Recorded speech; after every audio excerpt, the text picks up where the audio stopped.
Burada yazılıb sabit termi nədir? Yəni sabit həddi nədir? Hər hansı bir həddi yazıram. K-12-dən K. Vurulsun x üstü K. Vurulsun 1 bölü x üstü 12 çıx K. Və buradan x yox olmalıdır ki, bu sabit olsun. Çünki deyir ki, sabit termin tapın. Deməli, bu olur x üstü K. Vurulsun 1 bölünsün x üstü 12 çıx K. Və biz böləndə qüvvətlər nə olacaq? Çıxılacaq. Olacaq 2K çıx 12. Və sabit olması üçün gərək qüvvət 0 olar. Yəni x yox olmalıdır. Deməli 2K 12-dir. K-da neçədir? Deməli 6. Deməli K-nın yerinə 6 qoymalıyam mən.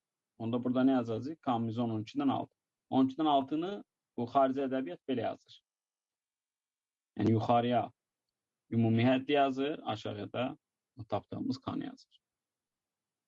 Deməli, sabit terimdə x-in qüvvətinə görə orada yoxa çıxmalıdır. Yəni qüvvət nə olmalıdır orada?